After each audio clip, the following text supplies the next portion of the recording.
I hope you can feel us, and you're definitely about to hang out with us. Just do the things that make you feel good in life. Is it helpful?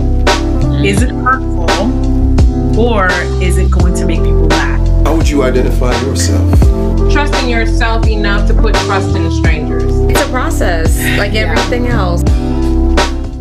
Hey guys, I hope you can see us. I hope you can feel us, and you're definitely about to hang out with us. I'm so excited to be here with my girl Jackie Aina for an episode of Human to Human.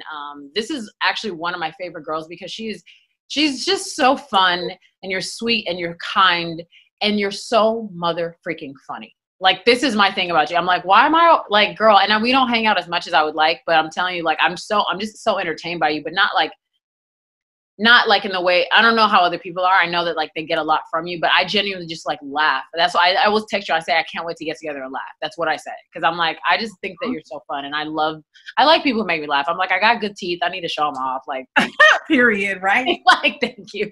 I ain't using this Arm & Hammer for nothing. You know what I'm saying? For no reason. Okay. There's no fluoride toothpaste. We're trying to get that cute. So, I just wanted to tell you that because I'm like, girl, like that's one of my favorite things about you. Thank you so much. That's actually really sweet. You know what's actually fun? I don't remember the first time we met, but I just remember like there's very few people in my life that like I have, and you're one of them. And I remember meeting you and I'm like, I'm going to be friends with her. And I don't know what that feeling was, but it was very much so like intentional. Like, I really want to get to know her. I feel like we would vibe a lot. Yeah. And it's weird. I had that with you. And I don't know if you've ever met Yvonne Orji, but like I had the exact same experience with Yvonne. I was like, I'm going to be friends with Yvonne. I don't know why, but like I just see it. And I love Yvonne. We're all like, she's our mutual friend, so that's perfect. Yeah, exactly. We love her. Shout out to Yvonne. I actually don't remember when we met either. I know what like I really don't. I remember maybe it was probably a mutual circle moment. Honestly, I'm like, was it? Yeah, it was probably a mutual circle moment mixed with something Nigerian fashion, beauty. There's a lot of different ways we could cross paths. Yeah. It had to have been that. But anyway, we here. We are here. And we were just, before we started recording, we were just talking about overthinking, which I was telling you that I'm trying to stop doing. And you said something fabulous that I'd like you to share with the audience. Wait, what did I say? You were about to say, I think that's a woman thing. It is a woman thing because like guys are just taught to just like go for things. Even if you fail, you won't look stupid. You look like a cool guy. Like, oh, well, you tried it, you attempted. It's like not the standards for like putting yourself out there. Men versus women are not the same. And I feel like instinctively we're just like hardwired to like, no, think it through. You have to prove yourself. You have to have all of your eggs, all of your ducks in a row. Right. And to be honest with you, I don't think there's anything wrong with that. I think it's also smart just to make sure that all your bases are covered, but make sure it's not to your own detriment when it comes to accomplishing goals, when it comes to a career change, when it comes to dating. You know what I mean? Like, just stop overthinking it. I've honestly never had a groundbreaking moment from overthinking something. Usually the first thing I think of is like, this is what you're supposed to do. Now you're going to unpack all the reasons of why you're not doing it. Right. It's always like the first initial gut feeling that you have before you unpack it. Think about why you thought about that and go from there, because all this like, oh my God, like I remember I used to do this in relationships so much and it was just so bad. Like, what does it mean when a guy says this? What if he looks at you? Girl, like honestly, it's not that deep. Like it's not that deep. It's so crazy. I know. The language and the way that men and women speak is so different anyway that, I feel like they overthink it their own way. I still don't know what that is, but in our way, I know that you're like, girl, they don't. I think they can think a little bit more, like just a little bit more. I honestly like that's something like even and I feel like that's in all type of relationships and friendships and relationships with your siblings, your teachers, your friends, whatever that is. Like there's so many ways, because communication, that's all goes back to communication and figuring out. Just because you said something doesn't mean you meant it like this. Just because I said something, that's a skill. I feel like it's true. Something at least to work on.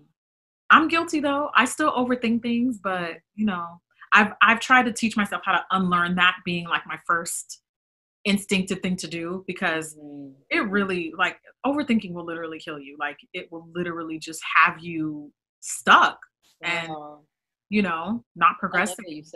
I love that you said that because actually one of my questions was going to be what's something you recently unlearned about yourself. So I don't know if it is overthinking, but if it is, what was that process like? And if it was something else, what is something that you just recently was like, this is not the Jackie that I am. It's the Jackie that I thought I was. Something that I unlearned about myself? Mm-hmm.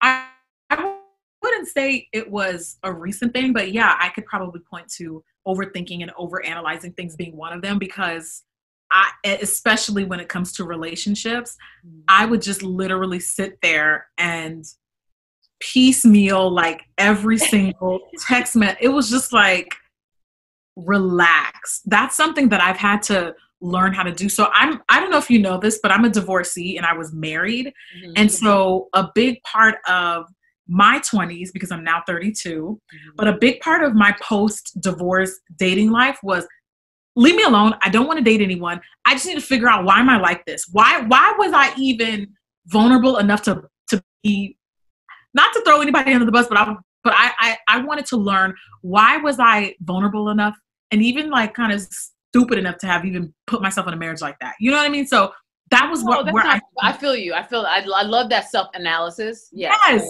Yeah. It was just like, girl, what were you going through? Like, were you that like pressed to be with someone? Like, what's going on? You know what I mean? And there's things that I did, there's things that my ex did. And I just had to learn, like, how do I prevent that from, I was literally traumatized. I was like, whatever that was, I don't ever want. Did you have a lot of outside opinions about it? Family, friends? There was a lot going on at the time. It was just like, I'll put it this way. I was filling a void. That's what I was doing. I was filling a void. Mm-hmm. So I wanted to figure out what was that void? You know what I mean? And what was going on with me that I felt like I needed to seek refuge in that. You know what I mean? So, yeah, I learned a lot. My 20s was, oh my God, my 20s were terrible for me. You think I didn't have any money. Oh my God, I hate. Okay, so I'm 29. I'm heading out. So like, give me the tea. Yeah. Wait, so that means you're turning 30 this year? Yes, girl. Yes. Well, damn, girl. October. Okay, I don't think my 20s were horrible, but definitely better than like high school. Yeah. But it was just like, what's going on? Like, I didn't have any money. Like no career direction. I was still learning the things that I was passionate about. I was still finding my calling. Of course. Like I wasn't assertive and I wasn't as sure as myself as I am now. Of course. That's what my 20s were like. So honestly, I feel like. Oh, go ahead. No, go ahead. No, go ahead. What were you going to ask me? I was going to say, what's crazy is I think that you telling us that your 20s was all over the place is so different than what we read and feel like our 20s is supposed to be. Like, I feel like my 20s have been all over the place, but I had no idea. I was like, wait, I thought it was supposed to be perfect. That's like the biggest lie. And so it's crazy because you're like, y'all, it was all over the place. I'm like, oh, like mine has been. Like it usually is because it's 20s. Yeah. Like your 20s are about self-discovery, you know, because it's like you're not a teen anymore, but you're not quite that established either. You know, like there are some people in their 20s that have not even been able to still like live out on their own yet. Nothing wrong with that, but you're still discovering a lot about yourself. And for me, it was just kind of like, can I just get out of here, please? Like, I just don't.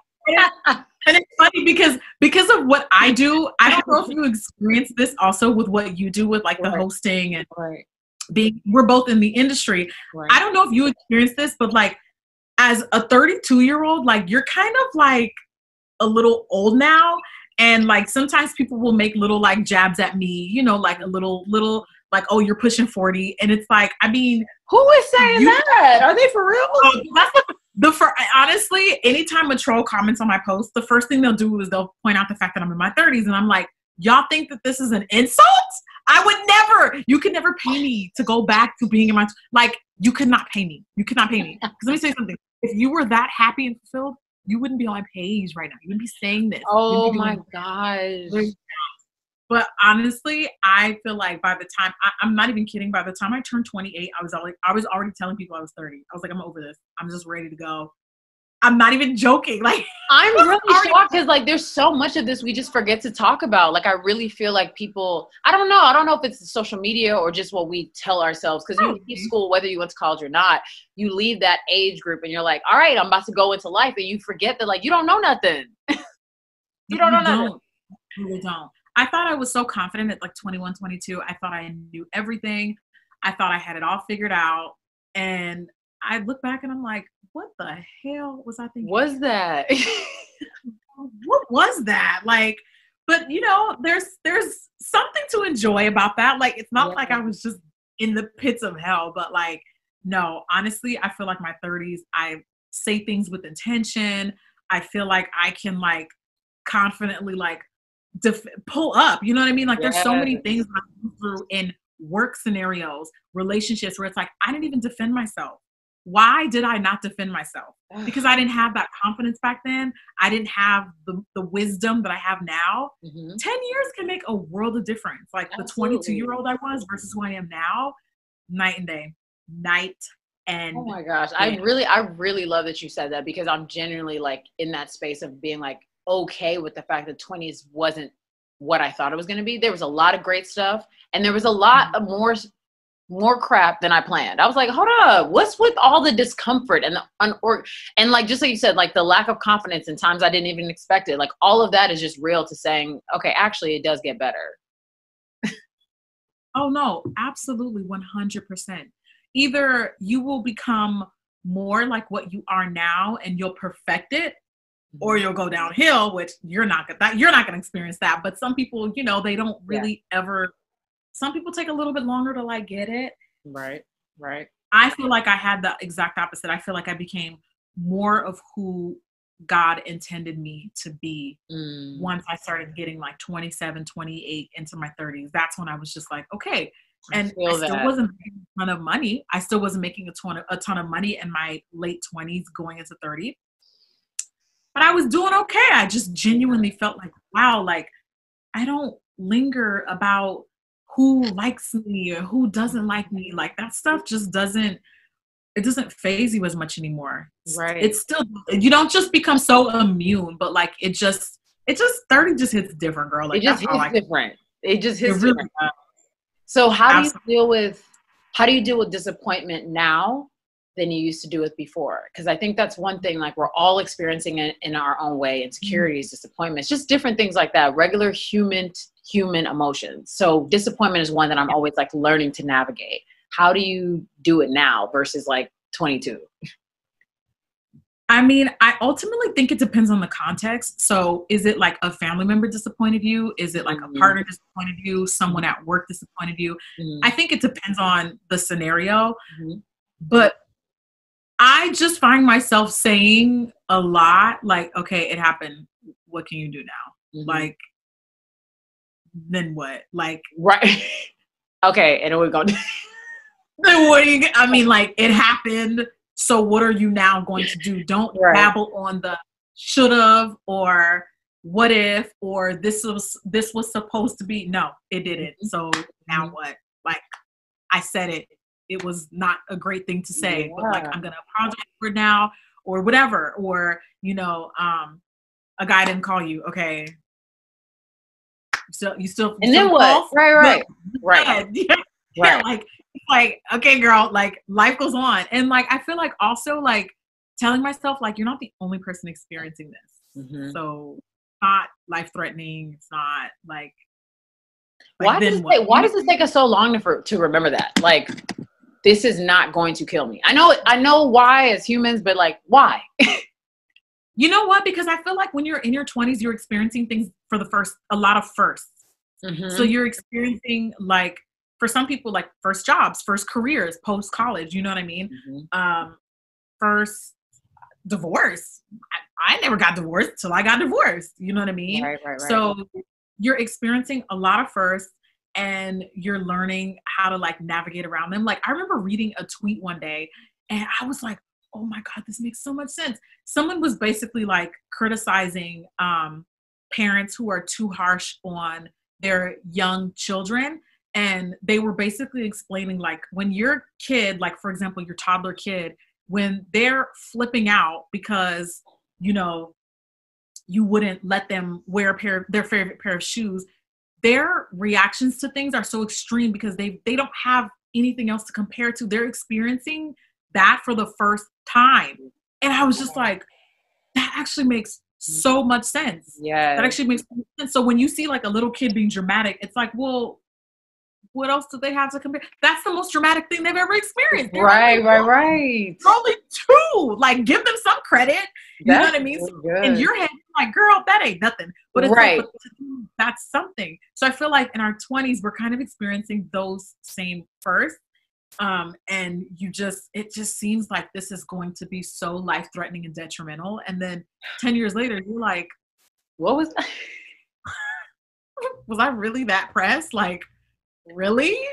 So, I think I love every time you say it like that, because you're like, no, but, and I'm like, and I can't help you finish the sentence. I can't even help you because I'm like, you're right. I don't know. I did think that it was that serious. Right. I mean, it's not. So here we are. I know. That's really hilarious. What, so you mentioned that you didn't feel like you had a lot of career direction, which surprises me because you've been in this game for 11 years, right? Yeah. And I'm like, and obviously when you started, you weren't like, okay, I know exactly where it's going. But the fact that you've seen so much of the beauty industry, seen so much of yourself within the beauty industry for 11 years, like what has that journey been like? Is there something you are excited that we're done with? Or is there something that you're like, I really miss this. Like I miss that we used to do this, or this was dope in 2016, but it's not anymore. It's like, that's a crazy journey of you genuinely figuring out what your career direction is. Yeah. I mean, when I tell you I had like no guidance as it relates to social media in general, I had a lot of people that I could look to as like mentors just for like words of encouragement. But well, first of all, 10 years ago, I was not looking to make social media a career. I didn't know that there would be longevity in it. I didn't realize, like I didn't have like the forethought to be like, I need to like get into this now because this is gonna take off. My mind was not at all in that space whatsoever. So a lot of things I had to experience first on my own, and I had to like try them and fail. Does this work? No. Does this work? Actually, that worked. I'll keep doing that. I think that we are getting better at having like conversations about things like colorism, about things like racism, specifically in the beauty space, as it relates to social media, because as you know, my channel is about beauty, so it's very visual. So I think that's gotten better. I think that one thing that still needs to change is a lot of tokenism that happens online. So, and I actually briefly talked about this yesterday on my Twitter. Basically, like just this idea that like whenever someone wants to include a Black influencer, it's like, oh, well, Jackie Aina was booked, so we're not going to book a Black person. But it's like, oh my God. It's not. And you know what? It's funny because like I had this conversation with my friend, Alyssa Ashley, another YouTuber. And I was basically saying like, why is it that literally I cannot think of another race at all that has those same types of conversations? Like no one ever says, that's my favorite white influencer. Right. Like no one ever says stuff like that. Or even like when it comes to like Asian influencers in the beauty space. I'm not talking about other genres. I'm just talking about beauty. No one ever says like, I only watch, this is my favorite Asian influencer. But for some reason, even, and I brought up the example of the music industry, even when it comes to like the Rihannas and like the Beyoncés, it's like, if someone is not Beyonce or Rihanna, it's like, no one cares. And it's like, well, why can't you like more than two Black people? 3 people. Yeah. Yeah. People do the same thing with me on YouTube. It's like, if they're not Jackie Aina, then they're not interested. But it's like, but you can like more than one Black person at the same time. It's okay. Seriously. And it's just like, it's never, this is just the types of conversations that I don't see other races having to have. They never, it's like, we always have to like have one spot. And if someone messes up, if I mess up, they'll be like, oh, Jackie Aina is canceled. I'm going to go watch Nima now. Nima Tang. I'm going to go stan Alyssa Ashley, Jackie Aina. Yes. It's like, I know this isn't a surprise, but I'm just like, wow, people really still do this. Why would you put not only the other person in a box?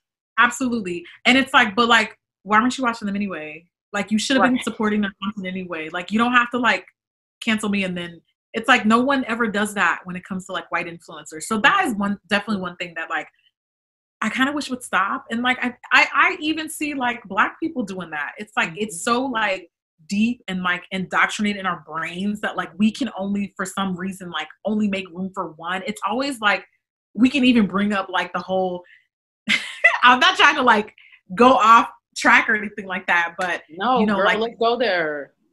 Like the Nicki and Doja collab, and then you know, And the Megan and Megan, Beyonce. yes. It was like, why does it have to be a versus thing? Like, why can't you just support all of them? Like, it was just this all of them just like, made music right now. But they don't do that when it comes to like, I don't know why they don't do that when it comes to like other artists, other creatives that aren't Black. It's always like there has to just be one spot here, y'all battle it out, and it's weird to me.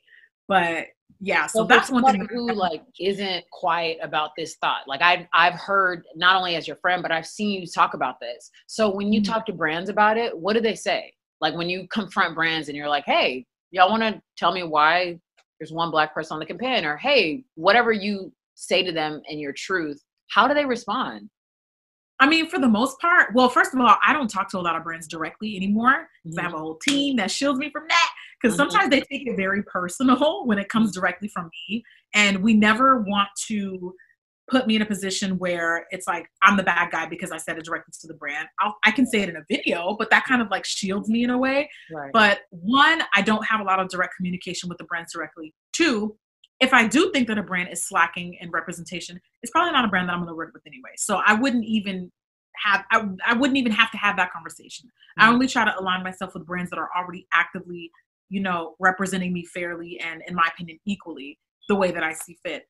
Three, the types of conversations that I do try to have, and this would be funneled usually through my team, is like maybe a brand made a misstep through PR or through a previous launch that didn't represent Black women as fairly as I would have viewed, and they come to me, and then it's like, oh, we want to work with Jackie now. If it seems like this is a tempting opportunity, but I'm going to kind of make them work for it. Like, for example, I may be like, okay, you want to work with me? You have to hire 3 other Black influencers. I get to choose them, and you have to pay them. Oh my gosh, Jackie. Kind of like that. And I've done that before. And I'm like, if you don't, then they come with me. So if you don't want to work with me, then, but it takes time to be able to like I'm trying to be on my, like I'm trying to kind of be on like my Michelle Obama, my Beyonce. I don't have that much influence yet, but I do with a little bit of clout I have. Like I do actively try. Like if I feel like, are you just coming to me now to be like your little cleanup girl because you messed up in the past? Well, if you want to do that, then this might as well be an even exchange. So I want to benefit from, I want other people who look like me to benefit from this too. So since you want to work with me so bad, then here's what you're going to have to do to get that. Girl, and this is so good. I love that. I mean, being able to like literally like the definition of an influencer is using your influence. So to me, it's like nothing to be like, oh, well, you want to work with me? Okay, cool. Like work with them too. I don't even, and these are people that I don't even manage. So I gain literally nothing from this. Like I gain literally nothing. I don't get a percentage of what they make. Absolutely nothing. It's just me saying, you don't just seek after working with me. Like, you know, diversify, just put a little bit more effort into it. And why can't more than one Black person be a part of this campaign? I don't see why not. Right. Like it's not taking anything from me. And I love that. See, and that's the thing about knowing who you are, knowing what your influence is, and actually being confident in that. Because I feel like a lot of people might feel like they want to put somebody on, they want to put themselves on, but they're scared. Have you ever like worried about being like the angry Black woman or the woman who always has too many demands or any of that stuff that, you know, like you said, back to our overthinking conversation, sometimes as a woman we do. Do you worry about that, or you're like, nah, I'm over it? No, at some point I did. I mean, that was like literally the first like over half a decade of my career. I couldn't always say the things that I wanted to say. I could not always like confidently be like, well, I want this, I want that. Because honestly, like as a Black woman in this industry, it takes levels to get to that. Like, I'm sorry, but like you kind of have to like have a little bit more leverage and leeway. And in my opinion, it actually helped me to kind of do it like I said, in levels. So in the beginning, it's like there were no demands because I didn't have any. Like no one was checking for me like that. And then when I started to grow my platform a little bit more and I started getting a couple more opportunities, it was like, I'm just grateful to have the opportunity. I may not necessarily have the voice and the like influence that I wish I did, but I'm still at that stage where I'm replaceable. So I can't ruffle too many feathers. Then I got to the point where it was like, I know why you want to work with me. I know you're going to pay what it takes. You're seeking after me, my audience, my influence. So here's what I want to benefit from it too. And if I don't like something, then I'm just going to communicate that with my team. They will relay that and then they'll go from there. But honestly, like, people think this influencer stuff is just going on Twitter and saying it. You cannot always do that. It's the same thing in the corporate world. It's the same thing in media and entertainment. You can do those things. Right. You may not like the outcome though. Right. You may not get very far. And that's not to say I'm discouraging anyone from doing it. I think everybody should do what they feel compelled to do. But what I'm saying is, don't be shocked when people start being like, oh, well, you know, as soon as you start getting like put in that box, it is extremely difficult to get out of it. Yeah. So do what you can, do what you want to do. But what I'm saying is, just don't be shocked if people stop checking for you, because it will happen. Sure. And so for years, like, I had to kind of like, in a much milder way, like, people would literally be like, oh, we don't want to work with her because like she talks about color too much. You know what I mean? Like, it was like they would say it without saying it. Like, you would take meetings with someone and they'd be like, oh, we want to like work with you. We're super happy to like, you know, we want to like take a meeting with you. They take a meeting with me. And it's like, as soon as they start hearing certain things, it's like, you would hear nothing back from them. No follow-up, no callback. You know what I mean? So it's like, it's very obvious. And it's like, at that point, I was like, well, I'm not going to change what I'm doing just to like please people, but am I going to do it maybe in a different way? Sure.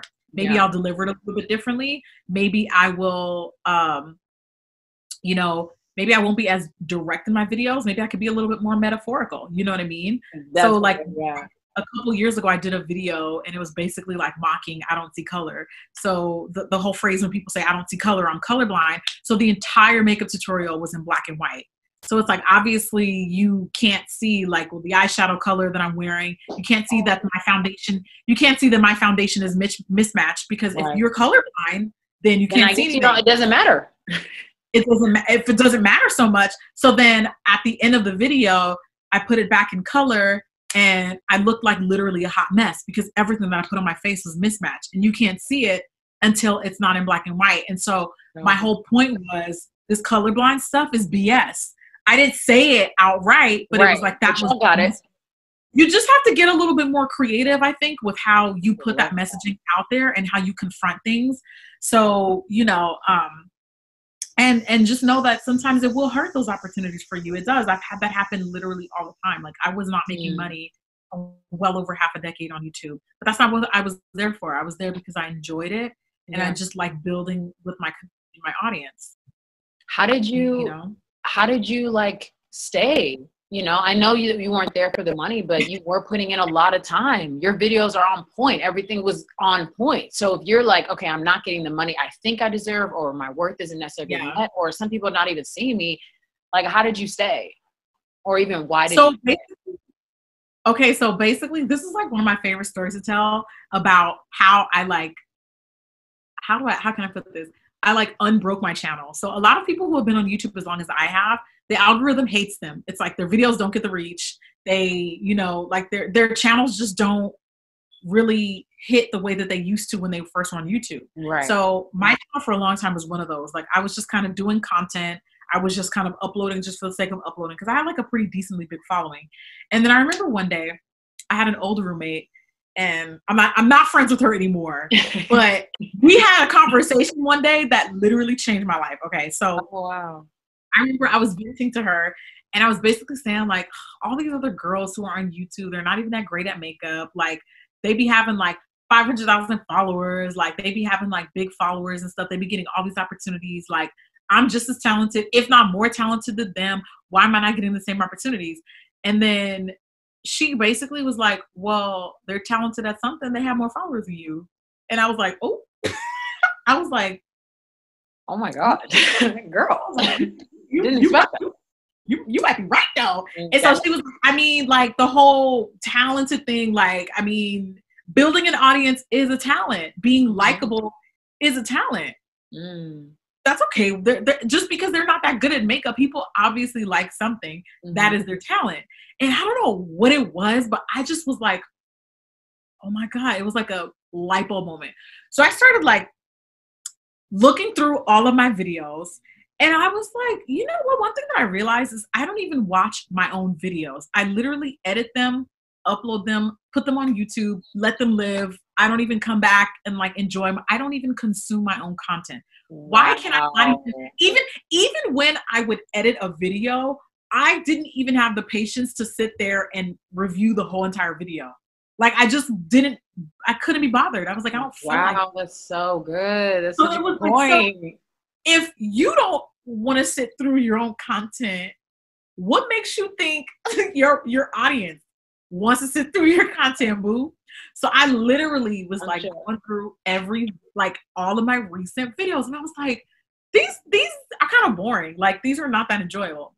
So then I was like, so okay, so why aren't they as enjoyable as they should be? It's because I'm really in real life, like I'm a weirdo, but I don't show that on my channel. So it's like, why don't you do all the little goofy stuff and say all the little silly things that you say in real life? Why don't you ever do that on YouTube? And so this is like me having a staff meeting in my head. I'm just like, wow, like you just need to like, why loosen up, like crack jokes. Like it's okay to be silly and goofy. And so I was like, actually, you know what? Like you right. Like this is me at my staff meeting in my head. I was like, yeah, you're right. You may be making points. All right. So then Good, Jackie. Let's get this. Yeah, I know. Write that down, Jane. Write that down. So then I was like, okay, wait, I want to close my window because the sunlight. Hold on. No worries. My blinds, it's like putting these weird lines on my face. Okay. Is that better? Yeah, much better. Okay. So basically, like, I just started looking through my old content, analyzing everything, what I liked, what I didn't like. It was mostly things I didn't like because my videos suck. They're boring. Let's switch it up. So then I was like, okay. And I remember this being like in the spring of like 2014, I think it was. So then I was like, all right, well, I'm just going to do something different. It was like around December that year. I don't know if it was, I want to say it was 2014, but it was 2014. And I was like, ooh, I should do a video just talking shit about like all these crazy makeup trends. I was like, yes, I'm going to do a parody video. Because my friend, her name is EJ Speaks. She had done a video that was like, oh, trends we need to ditch in 2015. Basically like roasting all the stuff that had happened that year. I'm just like, so I was like, actually, I should do that for makeup. So then I just like did this. I filmed this video and it was literally just a big me talking, just roasting people's crazy eyelashes, people mismatching their foundation, concealer being way too light. It was just basically a parody video of me trashing all these makeup trends, right? I uploaded that video.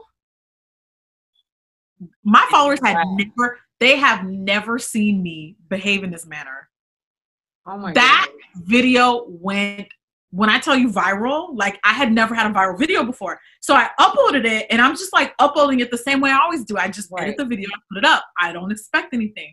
When I tell you, I was like, wait, this video is what y'all like? Right. This video, the most random shit. Like when I tell you I was talking a truckload of shit, I was just like going in. I was like, if I had known this is what y'all wanted, I would have just gave you this a long time ago. Right. So I was like, wow, the power of just being yourself. Like the literal power of just being I love that. yourself and just like putting your guard down. I was like, I get it now. That was the year that it really clicked for me. And so after that, I gained a bunch of subscribers. I was getting like press. I have never got press in my entire life. I was getting like all these, people were writing articles about this video. I was like, oh my gosh. but it was still like, there was still so much I had learned just from that moment. Because I don't know if you've ever seen this, but like, you know how sometimes people have a one-off viral moment and then all of a sudden you never hear from them again. I was like, I don't just want that. I want to figure out how. It was like dopamine. It was like, I need to replicate this. So how do I replicate this? And you know, I'm Nigerian. So first and foremost, I live for the attention of entertaining people. So I'm just like, what's the next way I can make people like, I like this. Make them laugh. How can I do this again? Yeah. So I just continue to find ways to incorporate that. I didn't want to do that video over and over again. I wanted to replicate how people felt when they watched it. So I had to figure out, how can I replicate how people feel and how people respond to the content like this in every single video? And it still took me a couple years to figure out how to do that. But it was that one moment where I sat down, figured out my video sucked, figured out how to change it. I got the reward that I wanted. And then I had to figure out how to replicate that reward. It's a ever evolving and learning process because social media is always changing. The algorithm the algorithm is not loyal. Right. So girl, very, very much so. Like very much so. And I think it's even when you said like, for those who've been doing it for a long time, the algorithm was tripping for you for a little bit. You really had to reanalyze and to sit down with yourself and say, okay, this isn't working. This isn't that good. And I'm not going to watch it. First of all, it takes guts and it takes a stripping of the ego. So I just had to say that because I think that's a really dope moment of even you knowing this is what changed for me because I told myself the truth. Well, I had nothing to lose because it was like, nobody's watching me. No one cares. Like I literally had nothing to lose. So it's like if this video flops I didn't even have expectations for the video. It was just like, if my videos continue to flop or continue to do what they're doing now, I have nothing to lose. That's what they already kind of are flopping anyway. So it was like, just switch it up. Be funny. Just try something. Right. Just try something different. I had literally nothing to lose. So that's what I did.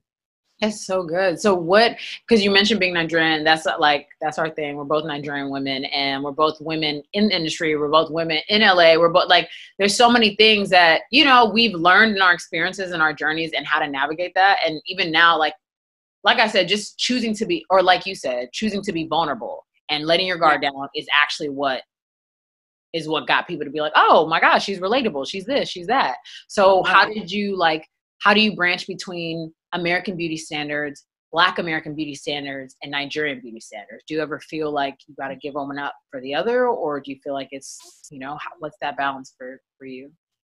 I mean, there's a lot of crossover, like as it relates to like colorism, it's an issue that exists in both communities. Mm-hmm. So as it relates to beauty standards, I don't really feel like I have to make like sacrifices for one or the other. I just make sure that I'm always true to myself no matter what. Mm-hmm. I like to have a lot of conversations about things like skin bleaching, where I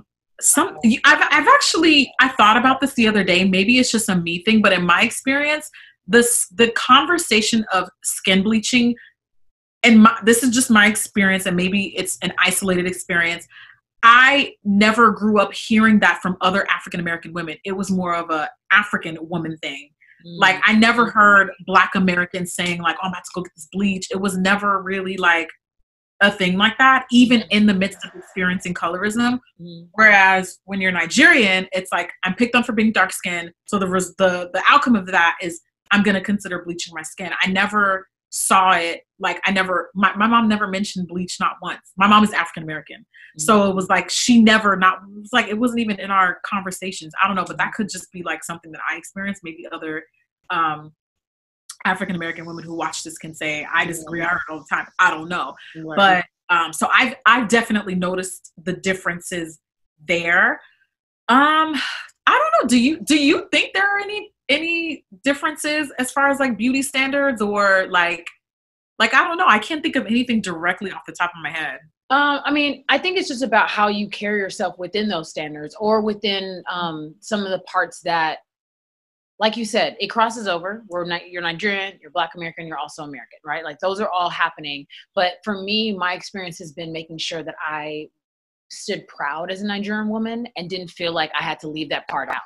that was my journey. So just making sure that I knew, like, I can say I'm a Nigerian American and feel proud of that and not feel like, oh, I have to lean more one side, especially like I have Nigerian blood running through my veins, but I was raised in America. That was a challenge for me to make sure that I'm like, you're both, you're all of it, you know? And so in any industry, sometimes you do skew towards like, let me give them what they need. Let me give them what they need. Let me give, you know, that kind of thing. And so for someone who is, like I said, you're so public, but dealing with beauty in that and dealing with trying to bounce between, you know, maybe you're in front of your Nigerian aunts and they're like, oh, that's not important. Or you're in front of this person and they're like, that's really important. I mean, so many different ways that people see beauty and people see how they see themselves. And so, you know, I wonder what that experience has been like. Yeah.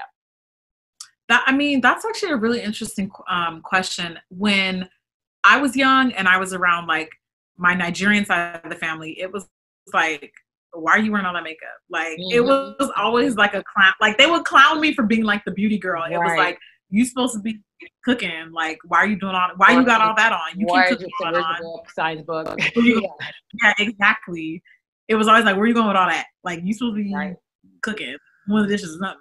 So, I mean, maybe it was that, but I never really felt like I needed. There's actually a lot of truth to what you said about like feeling like you have to pick a side. I definitely feel like I've had to, not for my family, thank God, my family never ever put any emphasis on you're this, you're that. I mean, when you're Nigerian, they're like, you're Nigerian, period. But it was never like, and as it relates to the conversations about, because I hate this ever ongoing diaspora war that exists, my parents never, not once, there was never a single time I've ever heard anyone in my family, even from distant relatives, I've never heard them ever not once say anything derogatory or disrespectful towards Black Americans, period.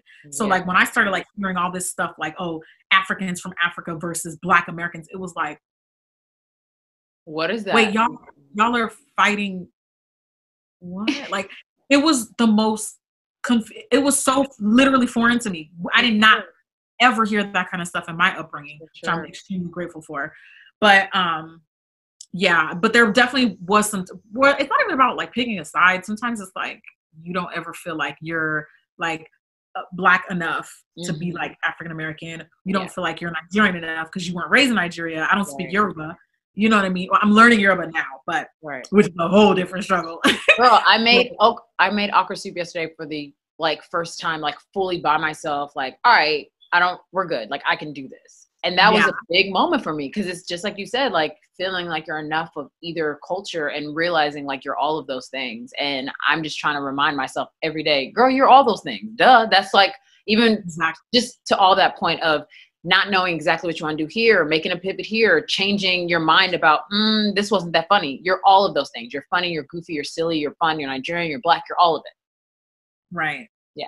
And there's beauty in embracing all of it. And it's okay. Sometimes I get comments from people and they're like, you know, it makes me so happy to see you celebrate. And I know that they're usually from like Black American women who live here. And they'll say things like, I wish I knew my culture, my background. I wish I had a culture. And I'm like, sis, African-American is a culture. Okay. There's nothing wrong with being able, like, and there's beauty in that. And I know that because I'm both. And I see the cultural differences. I mean, literally, like my parents are divorced now, but they literally sometimes they might as well have been interracial because the culture differences were so like, wow. My dad thinks completely different. Like, it was like they thought completely differently about things in so many different ways, both in good ways and both in sometimes bad ways. And so, you know, it makes me sad that like there are people here, you know, with the African-American background who feel like they don't belong to something, but like you do belong to something. You may not be able to like literally pinpoint your DNA, but you know, there's absolutely beauty in being born here and having African-American culture. And you shouldn't just feel like you know, can't honor that. You absolutely can. Like there's beauty in that, you know? Of course. You talked a lot about like, again, putting yourself out there. That's again, it's just one of my favorite things about you because there's a lot of people that put themselves out there for likes, for certain comments, for trying to get attention. And it's very obvious that like you've been in this game and you've been willing to switch it up and change it up every time. That's like my favorite part about your humanity. So when you're about to do something and put yourself out there, is there a moment that stops yourself or gets nervous or scared, or you're like, this is too much? Like what's your self-talk like when you say like, this might be too much? Or is anything ever too much? Not really. When you're Nigerian, no. No, I mean, you can't be doing love it too much. Right. Sometimes it is possible. But for me, I just think, okay, if it's something that I feel is a little different and a little out of my norm, I ask myself, is it helpful? Is it hurtful?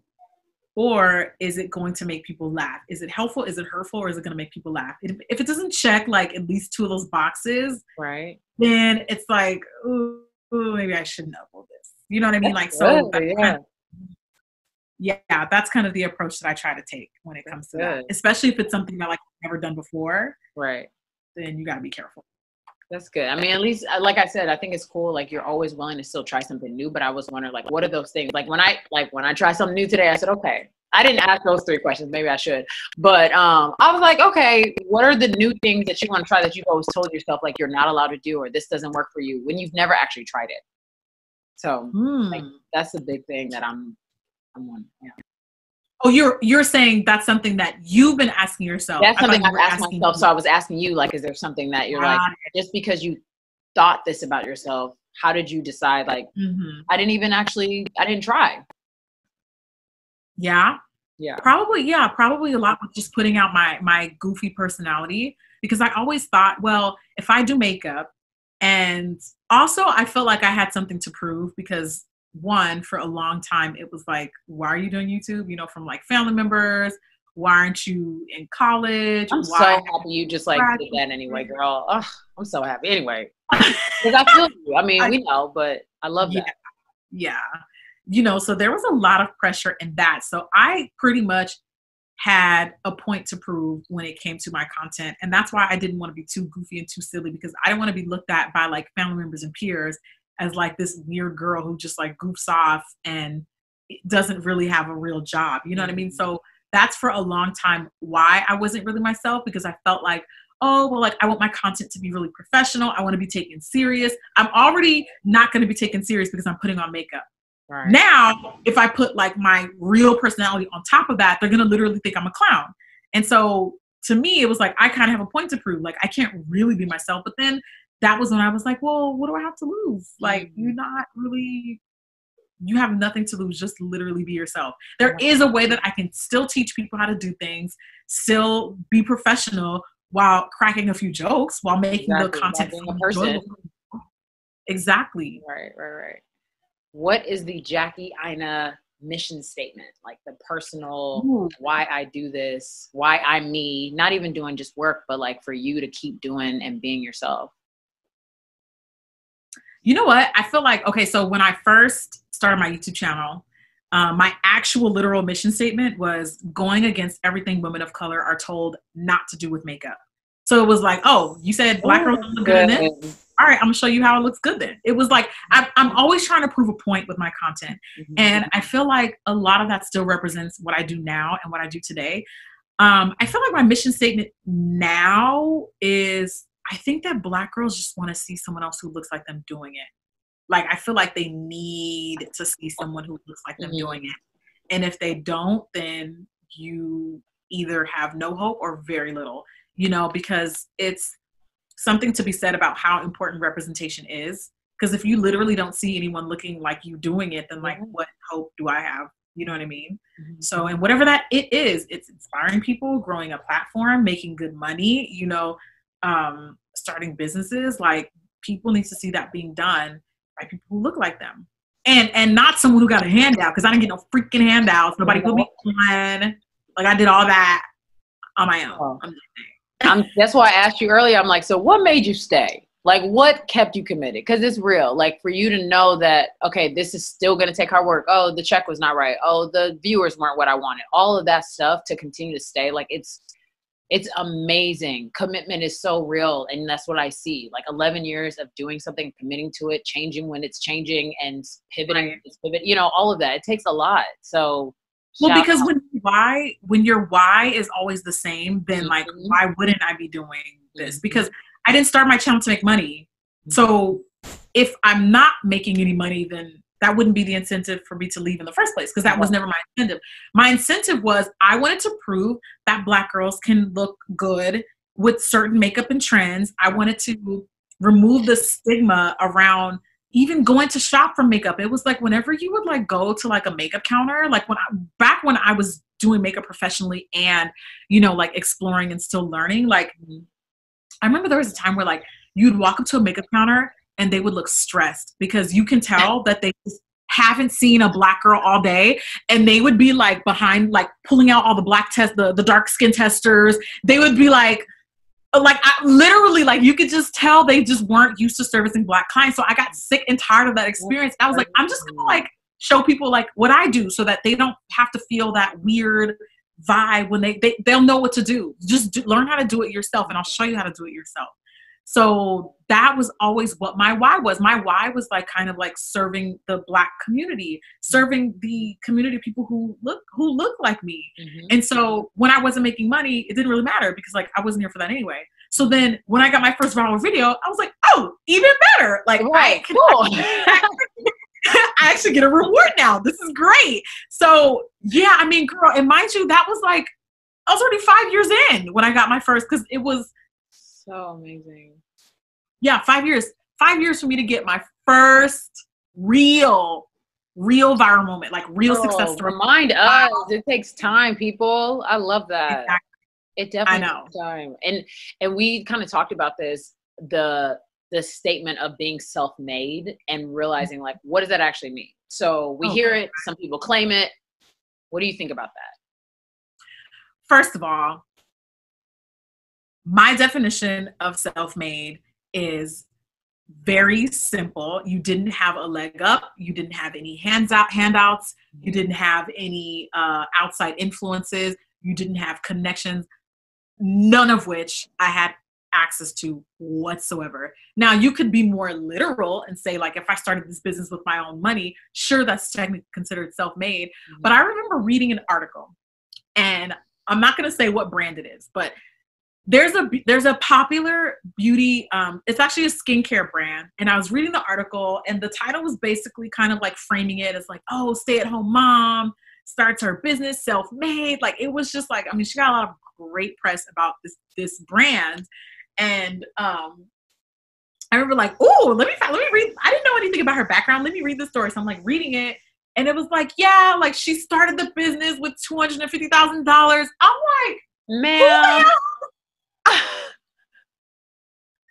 Huh? And they were like, from her brother-in-law, it was like she got a small $250,000 loan from her brother-in-law. I'm like, what? Not the same story. Nobody has access to money like that. Like, think about what it takes to have $250,000 laying around just to play with.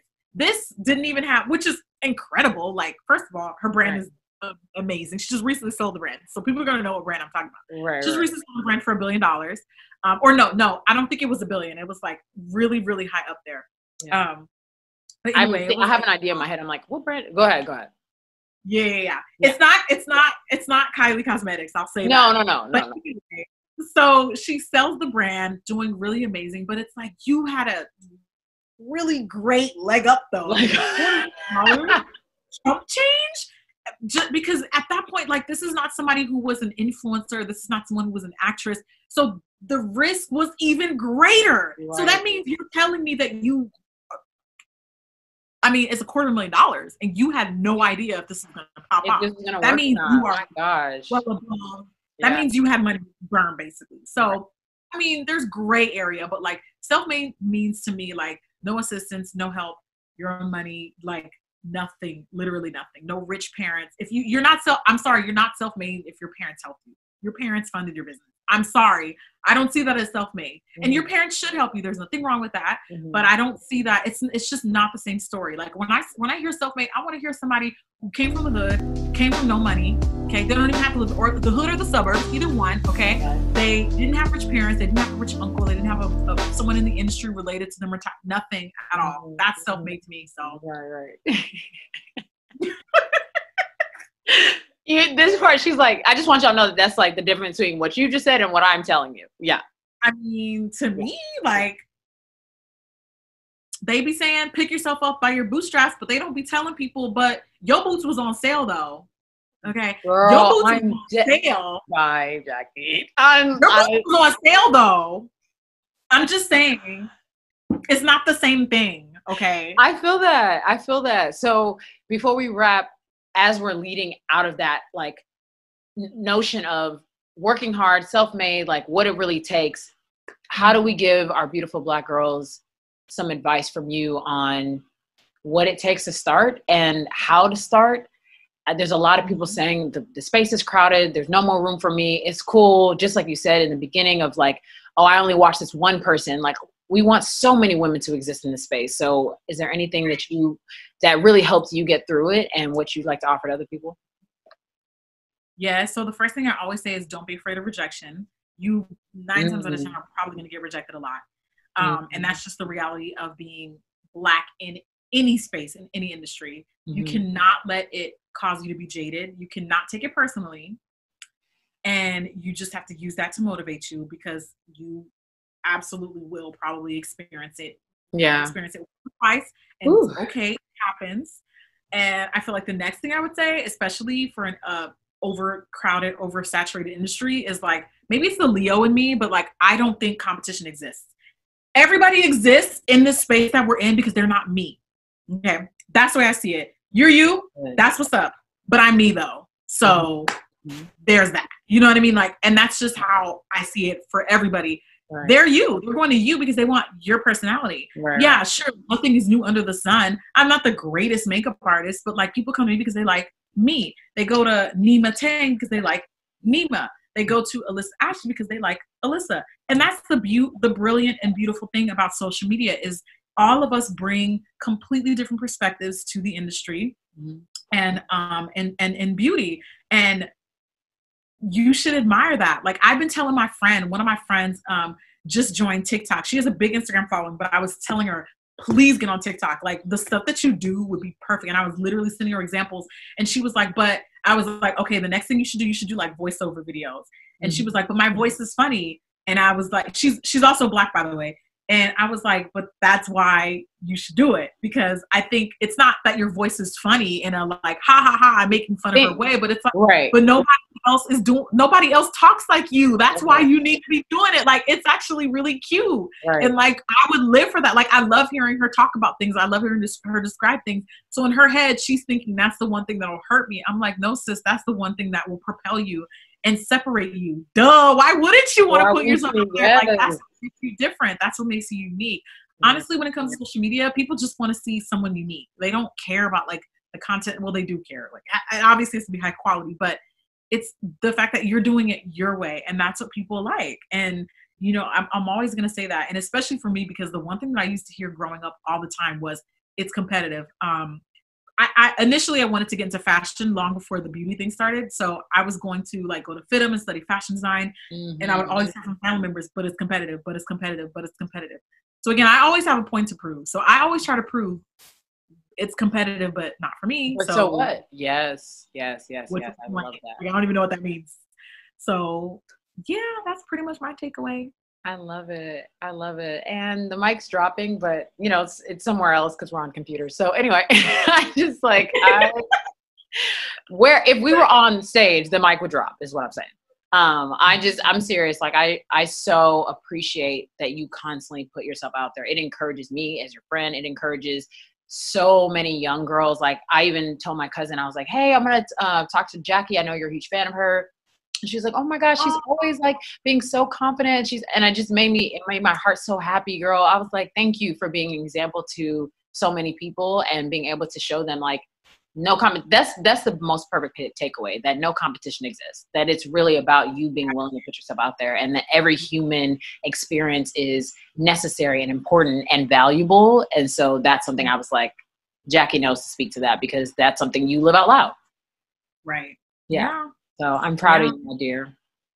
Thank you. I'm proud of you too. Thank you so much for having me. This was really fun. It was just good just to catch up and chat with you. I know. I'm like, girl, I'm over here like, okay, so tell me about, yeah, but I'm gonna call you later. Because I'm like, I'm trying to like, wait, ask her.